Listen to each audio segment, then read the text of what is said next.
So this is my first attempt at trying to kick off this YouTube channel idea that I have. So the name of the channel is uh, MWF, which I took for the syllabus model of Monday, Wednesday, Friday. And every Monday, Wednesday, Friday, I will be coming out with a new video. Um, these videos will be covering film, history, and religion. Uh, Monday, we'll cover history just because I found that to be a good slot. Wednesday, we'll be covering religion because a lot of people tend to focus midweek services around Wednesdays. And for some reason, that just seems to be a religious time of the week other than, Friday, Saturday, Sunday on the weekend time. And on Friday, I chose movies because that's when new box office releases come out. And unfortunately, I won't be covering, or maybe fortunately, I won't be covering just new releases because uh, I'm poor and I can't afford movie tickets every weekend. And that I don't really want to delve into piracy or any sort of illegal issues. So, yeah. So this being a Friday, my first video I am dedicating to a film. This is my favorite film of all time, even though I'm very critical of it in this. I will be very critical of it in this film. This is my favorite film of all time. It is The Last Samurai, starring Tom Cruise and Ken Watanabe, directed by Edward Zwick, first released in 2003. So, just starting with a general gist of the movie, and then I'll get into the more, point by point details of the film.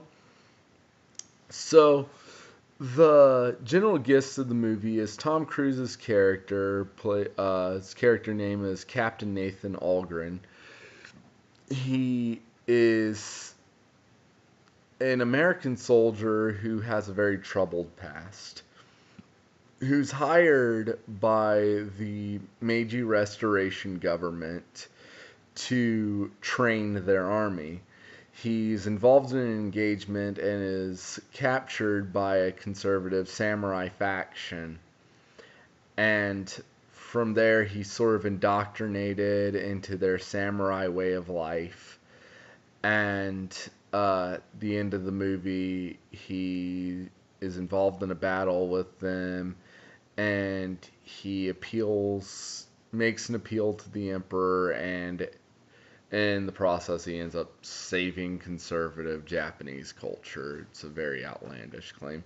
So, going into the point by point issues, also another thing too is I do wear glasses, but as you can see, it causes a reflection. So, in order to eliminate that distraction, I'll take them off, but I will put them back on to look at the notes that I made. I did make a few drafts of this video beforehand that were off the cusp, and there was a lot of ums, and I was not very I also didn't have a lot of good information. Looking at the drafts allowed me to do further research, which I'm very confident in this movie. I've seen it dozens of times. In my knowledge of this movie, I've seen it dozens of times, and I've seen the director's commentary. I've twice, I think, and so yes, I'm very confident with my knowledge of this movie. So, introducing Tom Cruise's character is Captain Nathan Algren. As I said, is a man with a troubled past. He's introduced with his military career more often than not in the movie. There's a quote. Winner of the Medal of Honor for his gallantry on the hallowed grounds of Gettysburg, he is late of the 7th Cavalry in his triumphant campaign against the most savage of the Indian nations. End quote. Also, in the movie, he he mentions his own military career. You want me to kill Japos? I'll kill Japos. Or Rebs or Sioux or Cheyenne for $500. I'll kill whoever you want. And so saying Rebs or Sioux or Cheyenne, Rebs is referring to, the term Johnny Reb or rebels, the term used for Confederate soldiers during the American Civil War. And, Sioux is another term for the Lakota Indians of the Plains, and Cheyenne is the Cheyenne Indians of the Great Plains area. So he's been engaged in combat with these people. Part of his troubled past, he's very much suffering from PTSD, post traumatic stress disorder, because of these events in his life. It implies in the movie that he was somehow involved in the Sand Creek massacre. Uh, just kind of gives it as a general raid against the Cheyenne, but it's really implying that it was part of the Sand Creek massacre. So he completely views his campaign with the 7th Cavalry against the American Indians as pure bloody murder. It wasn't war, it was just murder. And he holds a resentment against his commanding officer, Colonel Bagley, played by Tony Goldwyn. And honestly, I think is the only character in the whole movie who actually acts like a man of his time. I'll explain the reason why I say that later. So, the movie takes place during. He's hired by a man named Omura, played by Masato Harada. He's a very famous Japanese actor. He was also in the movie Fearless, Jet Li's movie Fearless, and a few other movies that you may recognize him in. So he's hired by this ambassador from Japan named Omura, who the movie gives this impression that Omura actually owns the country. Like, he owns the railroads, he owns the telegraphs. He's basically bought and paid for the whole country. Even sort of it gives this idea that, the emperor's kind of his puppet and he's pulling the strings a little bit. It just sort of gives that impression. So he's hired to become this military consultant, a sort of glorified drill sergeant over the Imperial Army of Japan. So he makes this crossing over to Japan. All the while, sometimes you hear these soliloquies that are journal entries where he's giving these lamentations or other, journal entries in the form of soliloquy. And the whole movie is taking place in the backdrop of the Meiji Restoration. Now, the thing that you need to know about the Meiji Restoration is it started after the American Commodore Matthew C. Perry forced Japan into global trade. In fact, the Japanese took to the global trade network such that the Emperor Meiji himself said, "We will work 25 hours a day, 8 days a week to catch up with the West," and they pretty much did just that. I know that the time constraint is meant to be hyperbolic, but they pretty much did just that. They were very dedicated to meeting Western countries on a level playing field, because their only other alternative was to become like China. And becoming like China to the Japanese was a terrifying option, because China was not only colonized, it was colonized by multiple competing factions. And Japan really just didn't want to be thrown to the dogs in this way. So they figured in order to meet the West on a level playing field, they needed to really shape up their act and sort of follow the West's example and acquiring modern firearms, acquiring modern communications technology, transportation technology, even adopting Western clothing. If you want a European history example of something similar, would be the Kemal Ataturk reforms. So then, so Captain Algren, like I said, is hired to be this military consultant and a glorified drill sergeant.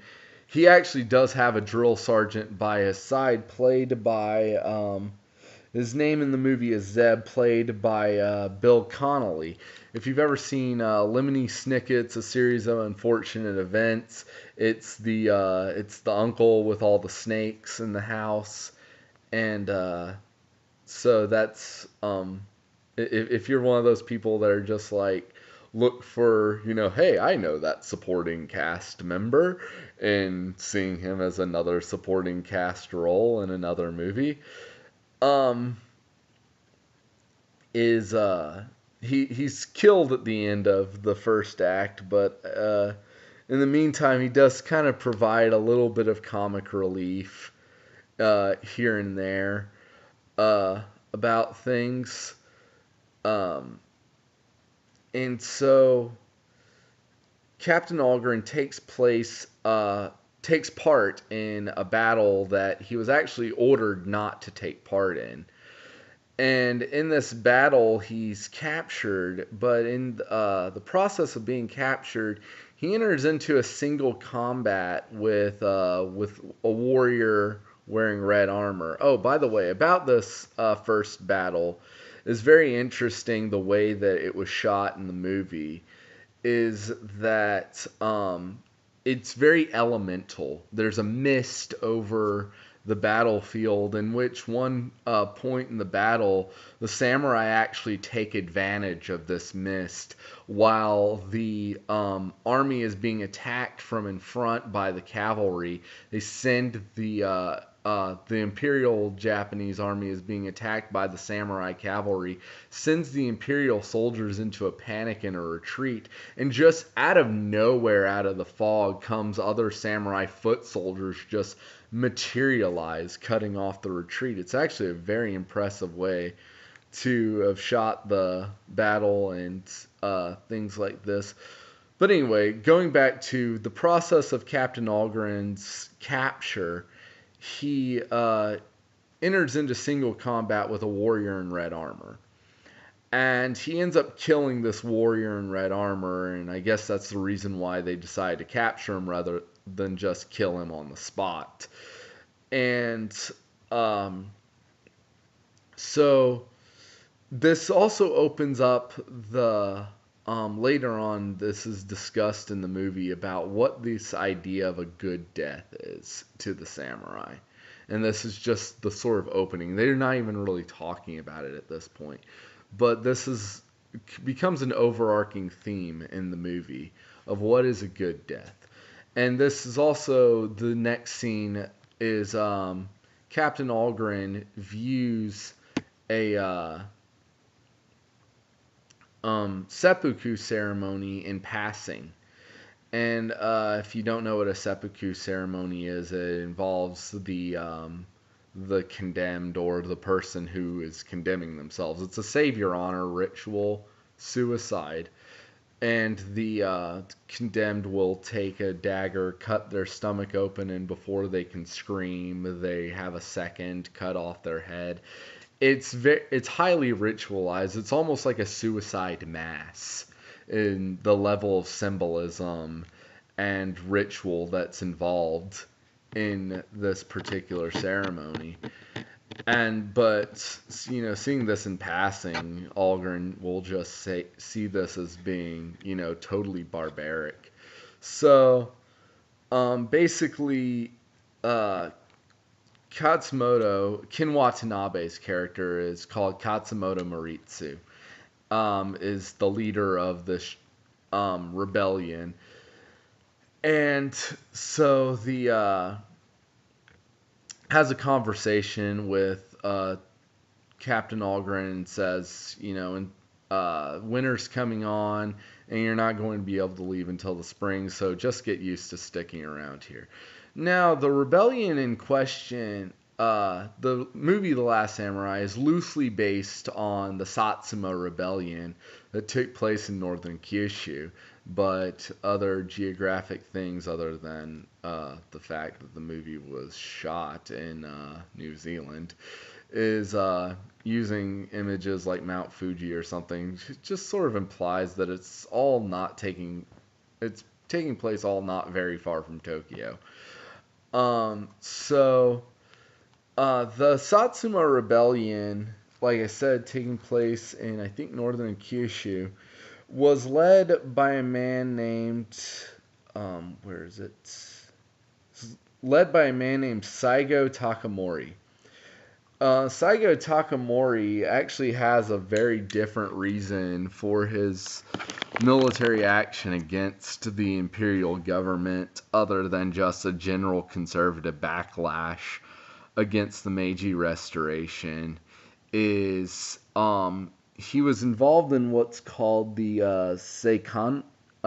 Seikanron debates, which basically Saigo was very offended that the Korean government didn't recognize the emperor as being the head of state. And so he wanted the imperial government to declare war. He was actually an employee of a high-ranking employee of the new government, which would kind of fly in the face of this Katsumoto character. But his main malfunction was that he said that the Japanese government needed to defend its honor by going to war with the Korean government and but the Japanese Imperial Council was like, whoa, you're kind of overreacting to this whole situation. And he was just so enraged and offended by this that he just, went back home to his home province of Satsuma, which there was already a rebellion sort of stirring, and what this rebellion was actually going to protect was trying to protect the samurai rights of kiri stegu men, which is sort of the way that it's explained to me, and I'm pretty sure there's a lot more to it, but sort of a survey history version of explaining the right of kiri stegu men is it's almost the right to kill indiscriminately. It's the right of the samurai class to kill indiscriminately. And this is, again, sort of the preservation of honor, and if someone disrespects you, then this is where you would apply this right. And so, like I said, it's loosely based on the Satsuma Rebellion. So, Captain Algren, enters into these journal soliloquies again. He enters into one again, and he says that he's more or less treated with a kind of mild neglect, as, quote, as if he were a stray dog or an unwelcomed guest, end quote. But also there's several scenes where it's shown that he's going through detox because he's in a state of post-traumatic stress. He's been self-medicating with alcohol pretty much almost the entire film up to this point. And it shows him going through detox. And I think that this, on a level of propaganda, is Tom Cruise's attempt to sort of promote his views in Scientology towards alcohol. There was a documentary made by the Church of Scientology called The Truth About Drugs. I don't have the date or the producer name. There was a documentary made by the Church of Scientology called The Truth About Drugs, and in this documentary, they heavily lay into alcohol. So it's a tenet of the Scientologist faith to reject alcohol or other, sort of mind-altering substances, trying to more or less deal with cope with life in spiritual ways rather than trying to harm your or do things that are potentially harmful to your psyche, further harmful to your psyche. And so I thought that this was a very interesting point, seeing sort of Tom Cruise bleed through the character, not where you're almost not really seeing Captain Algren anymore, but you're actually seeing Tom Cruise. And so it shows him sort of going through detox, but whenever he detoxes, he starts to have these spiritual awakenings. He begins to interact with the people who actually despise him. Because, by the way, great idea of Katsumoto is that he decided to lodge and board him with the family of the warrior in the red armor who he killed. Yeah, that sounds like a great idea. But uh, Captain Algren has several conversations with Katsumoto, and he finds a bit of sympathy with Katsumoto. That Katsumoto is a very intelligent man. I am assuming he has a Western education due to the fact that he speaks English in the movie, and he is very charismatic. I mean, he's basically solo running a rebellion, for crying out loud. He's got to have some kind of cult of personality. And so Captain Algren is indoctrinated. Nathan Algren is indoctrinated into the samurai way of life. Now, I loosely say samurai way of life because it's not a very historically accurate picture of the samurai way of life. It's a very romanticized view of it. It's very zen-y. In fact, in the movie, he says, I've never been a church-going man, and what I've seen on the field of battle has led me to question God's purpose, but I do sense something spiritual in this place. So he's going with the writers are really trying to romanticize this in sort of the way that Kevin Costner's character in Dances with Wolves faced a very romanticized view of the Lakota Indians of the Great Plains. And this movie has often been criticized over the years as basically being Dances with Wolves with katanas, is one way that I heard it described by a colleague.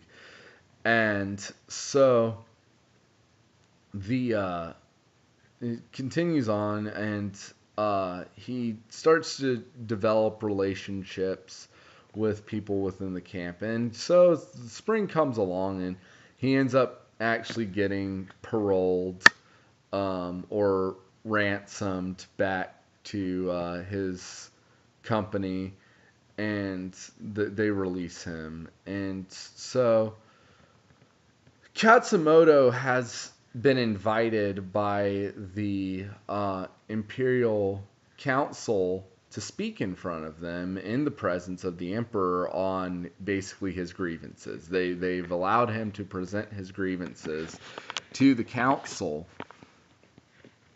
but something goes awry where he brings in his two swords that are, symbolic of the samurai class into the not the war council, but into the Imperial Council with him. And as I said, Amora, who basically runs the country, has outlawed top knots and two swords and other samurai symbols, and says that he can either remove the swords or he's going to be put under arrest.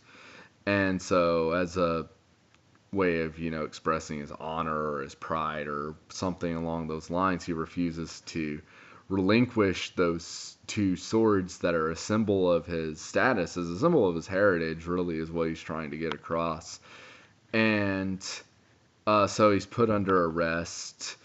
Colonel Bagley is under suspicion that Captain Algren has gone native, and he gets this impression because Captain Algren intervenes or tries to defuse a situation on the street where the son of Katsumoto, who goes by the name Nobutada in the movie, is having his top knot cut off by Imperial soldiers, highly insulting.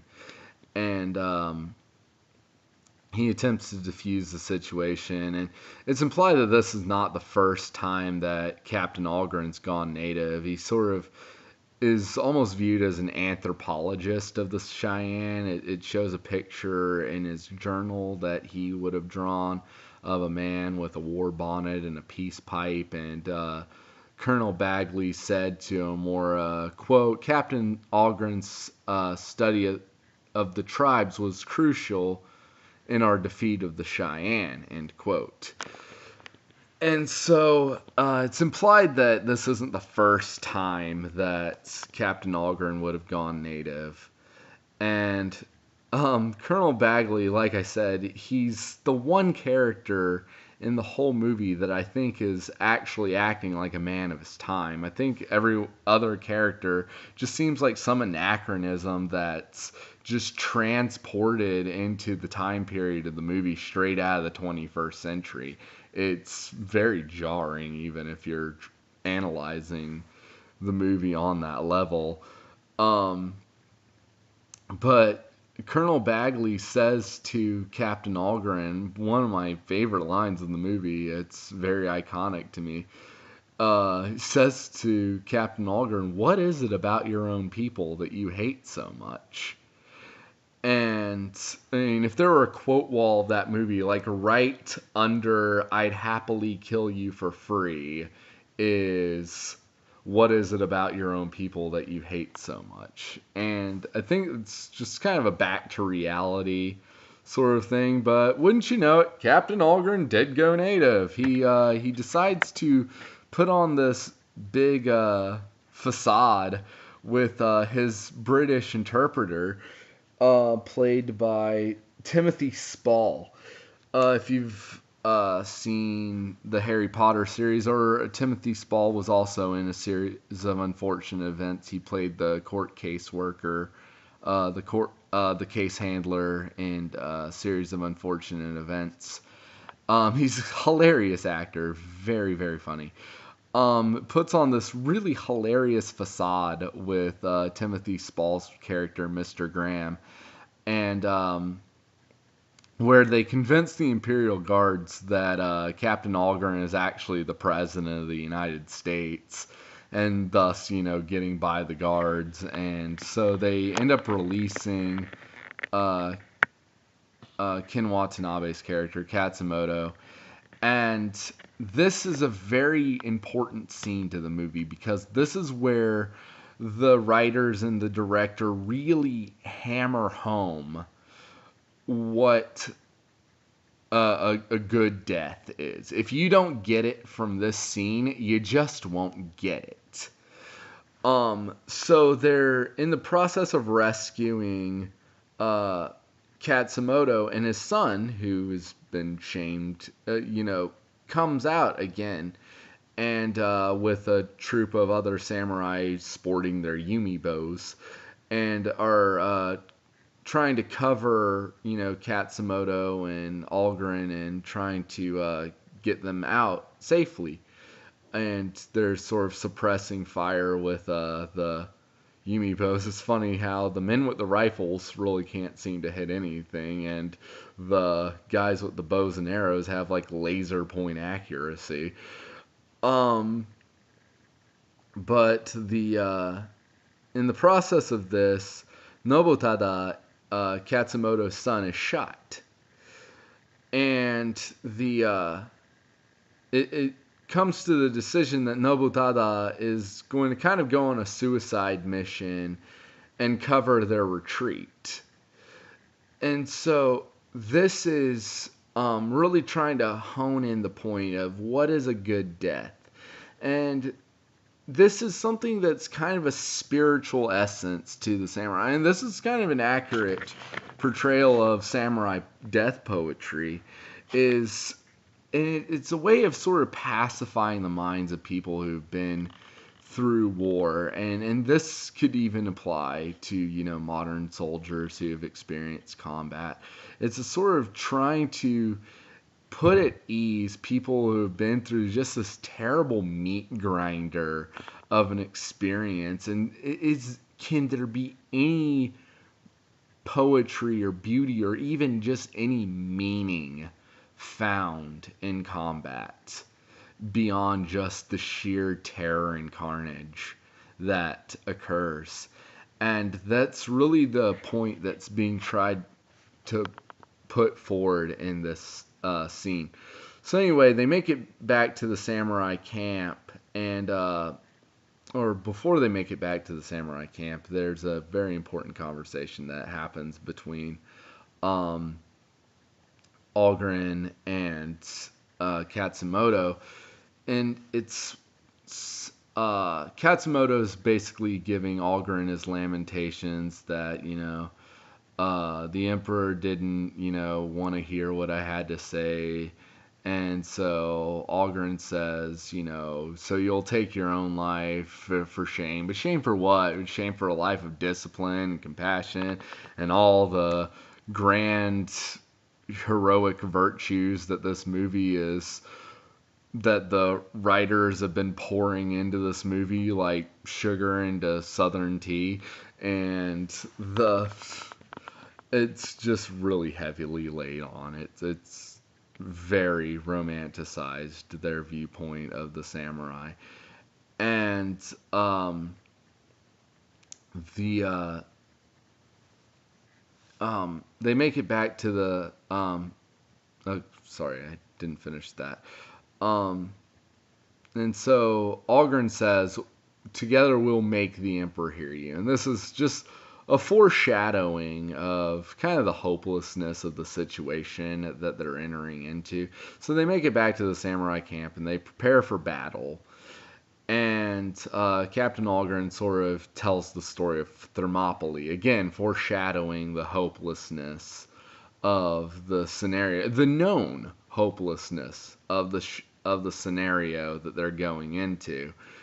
And in this, Algren puts on the red armor, and it's sort of implied that he's been getting close to the family for a very long time since coming to the village of the man that he killed. That he was becoming close with the kids.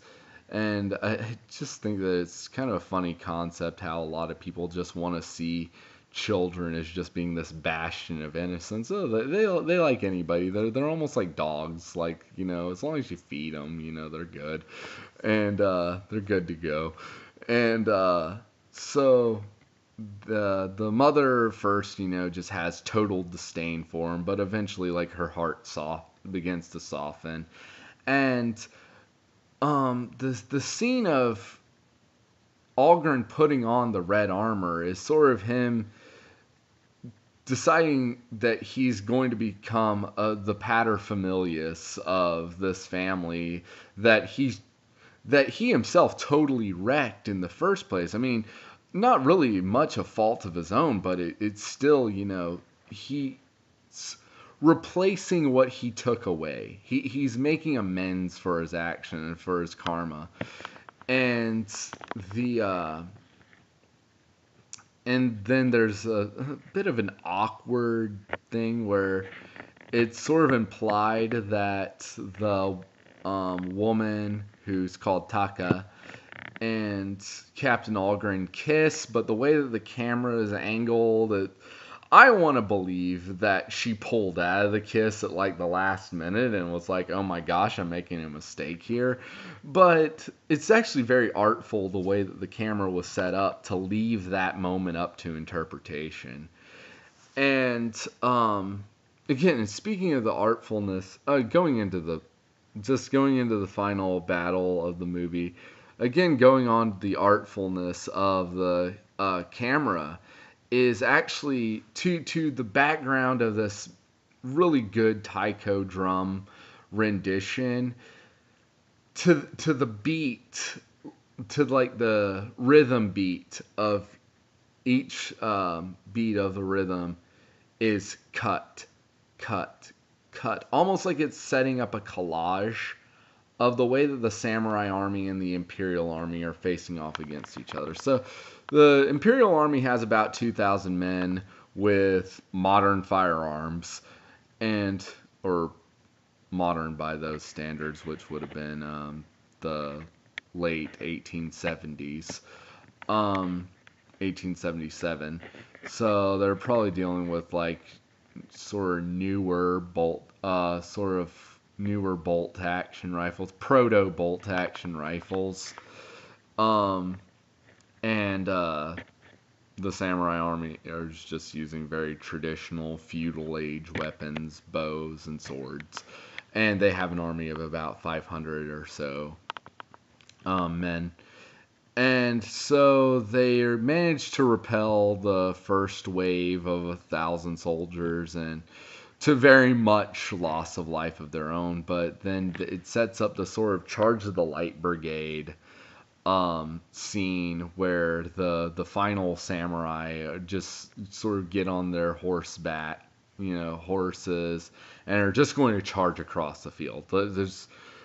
I'm not even sure what their objective was to do, but they just decide to charge the field. I mean, because they break through the line and then they just keep going. And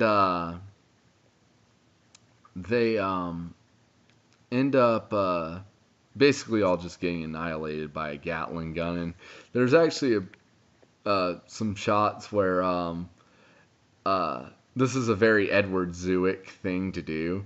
Sort of give this glimmer of hope that you basically know is just going to be crushed, and then by a Japanese imperial soldier sort of fumbling with the magazine, seeing are they actually going to get the Gatling gun loaded in time? But they do, and all the samurai soldiers just end up getting killed off, and the last two standing are kneeling really is Captain Algren and Katsumoto. And Katsumoto basically asks Algren to be his second in a really quasi seppuku ceremony. He wants to die by a sword rather than by some dishonorable modern firearm.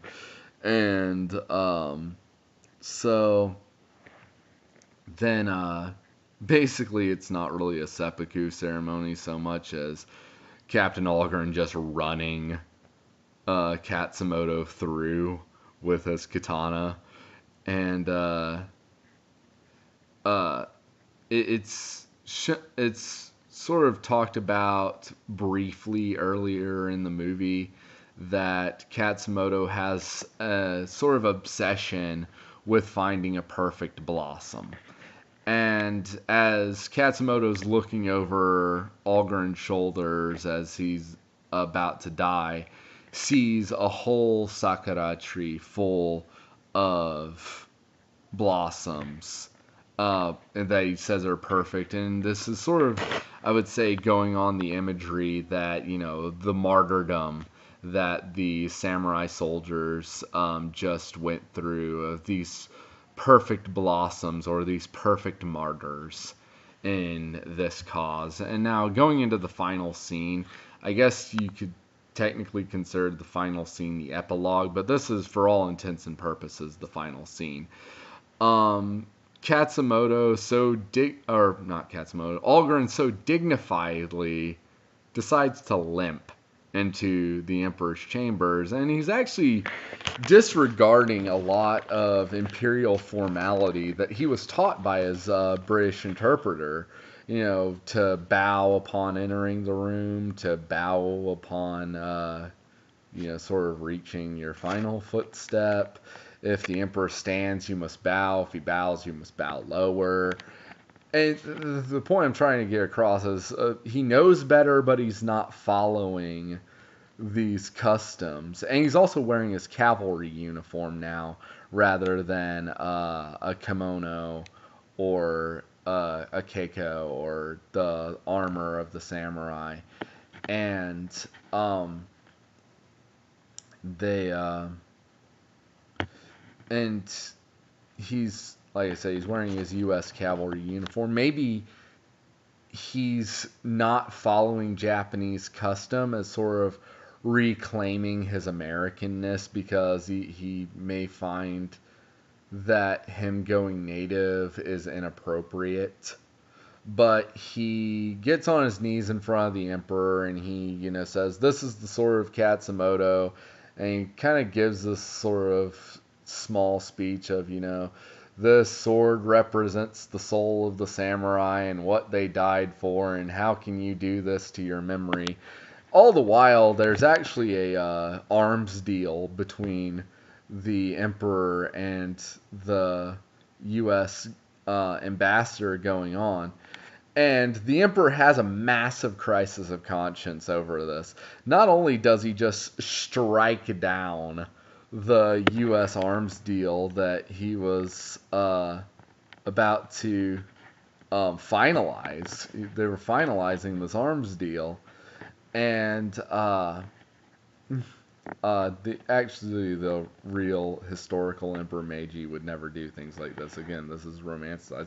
Actually, the writers seem like they're trying to preserve this customary Japanese belief in the emperor's purity and divinity, as being a direct descendant of the sun goddess, that the emperor acts in a very saint-like fashion. He's almost stoic. He doesn't really seem like power's gone to his head. He seems like he's just being manipulated the whole time, but all the while just sort of, somehow still being above it while being subjected to it. It's a very interesting character to look into and to study this portrayal of the Emperor Meiji versus his actual historical bio.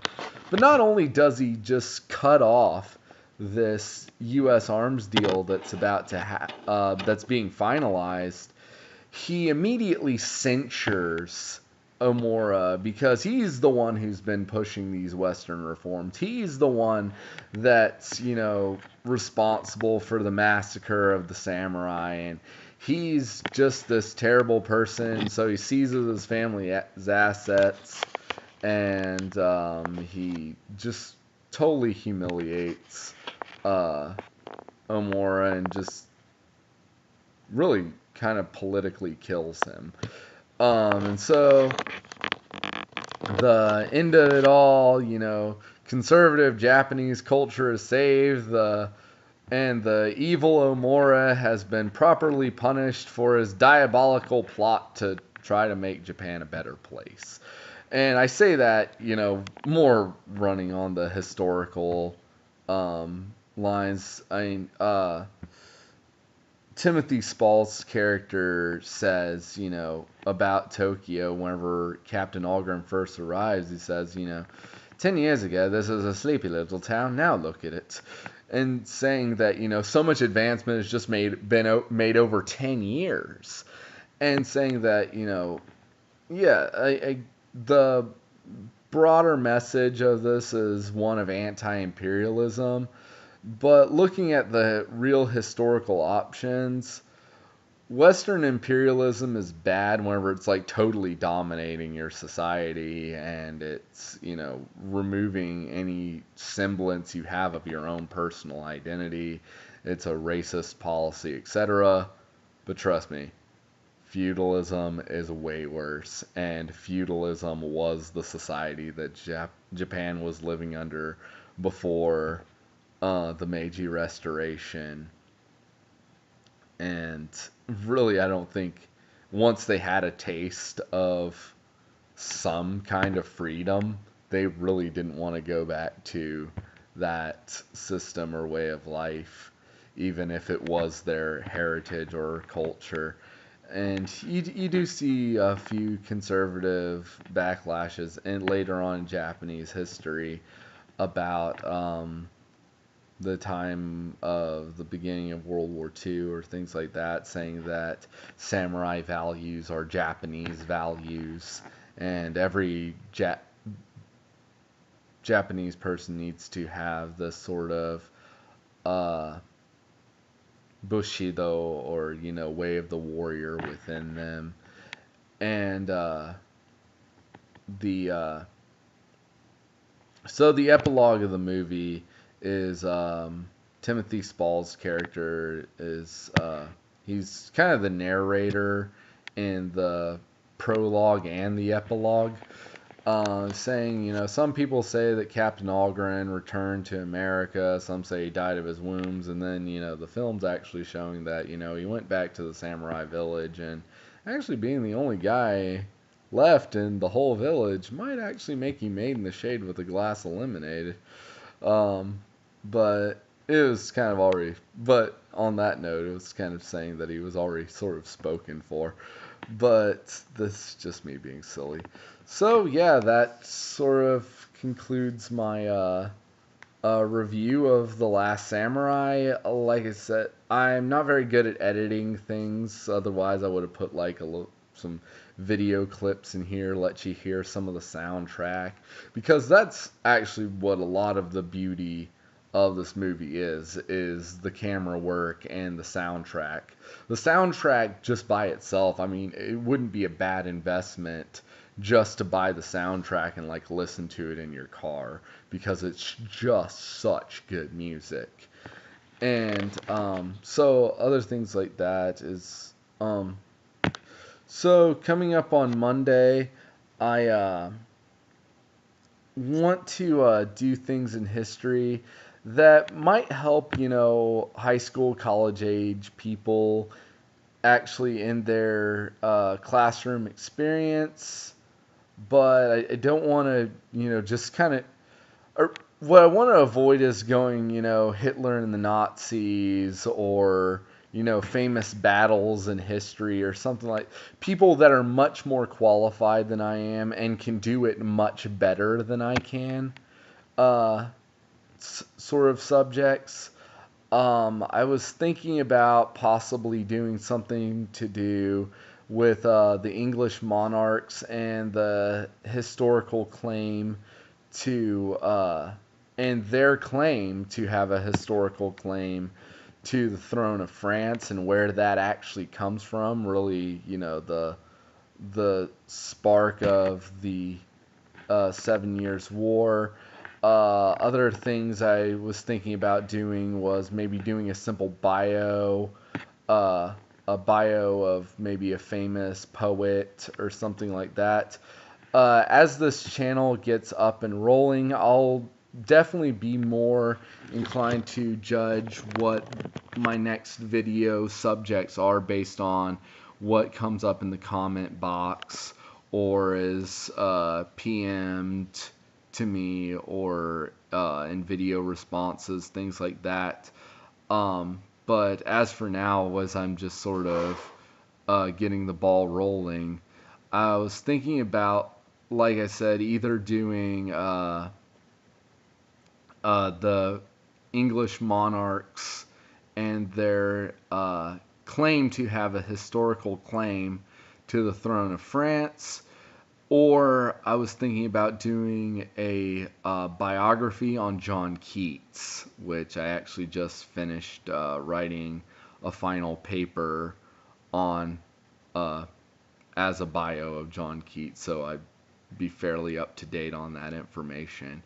So I haven't really decided which one of those I want to do yet, but until then, thank you so much for watching this video.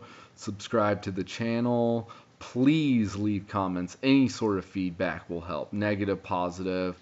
I just really want to try to do well with this channel, and provide information in these categories that I find very interesting of history, religion, and film. Thank you so much, and I will see you Monday.